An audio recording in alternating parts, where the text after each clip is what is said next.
So, personally, my favorite track on the album is the first track called Scorn. Mm-hmm. Tell the story about this track, because it's my favorite story. Sure. Well, I was approached to write the music for the trailer to In the Land of Blood and Honey, Angelina Jolie's farce comedy. No. Her very intense movie. Let's make a movie about rape. Great! So, good times. And so they had an idea to do this kind of very Eastern European, but very dramatic with a solo violin. Like, how do we approach this?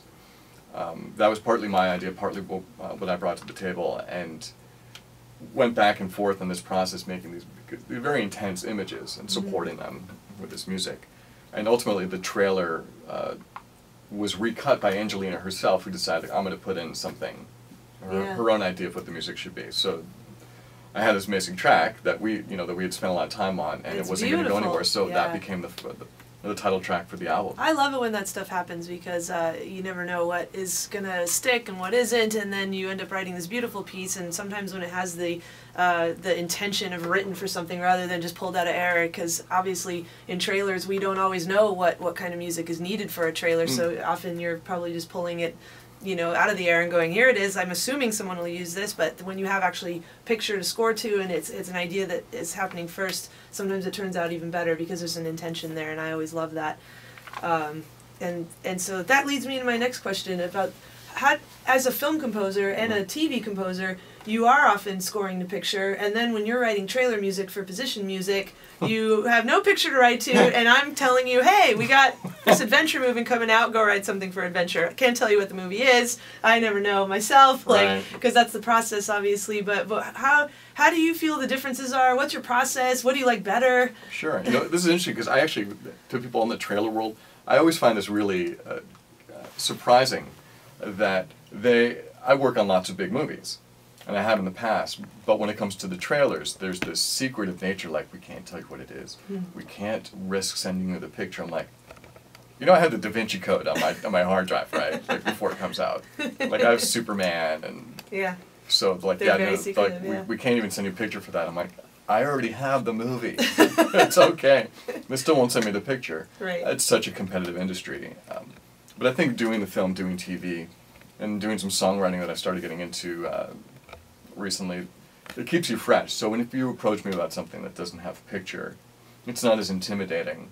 If that's all you did, then it would be really harder, much harder to keep digging into this vacuum and pulling out something that didn't exist before. But going from film to TV, and then songs, and then trailers, bouncing around, keeps the ideas really fresh. That's interesting. I never thought of it that way, and that makes me think about how often you probably have to come up with different melodies for the same type of scene or the same type of genre. You've worked on so many films and so many TV shows that I'm sure a repeat of a similar situation or a similar emotion that needs to be conveyed comes up all the time. How do you keep the melodies fresh and not repeat a melody from this past film or whatever? Right, that's funny. I don't think it actually does feel that way to me, where it's like, okay, it's another love scene, but it's always a different varietal of love. Right.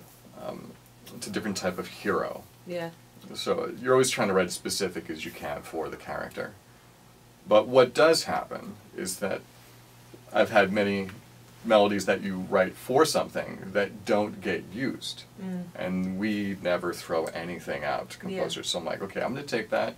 That could be a good theme for a trailer or something. So there are melodies that will get repurposed into other genres and into other formats, because it's like, okay, no, that melody isn't doing it for me. It's like, okay, put that right in your pocket.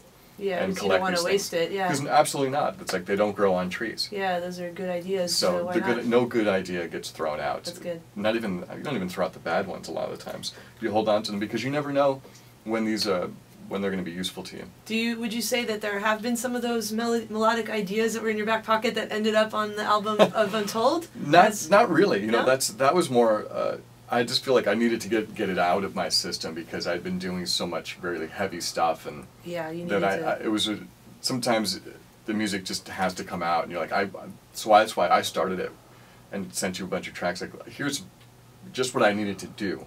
Do you think it can work? And we talked about that at great length to see what would be appropriate and ways to mold it into an appropriate track for a trailer album.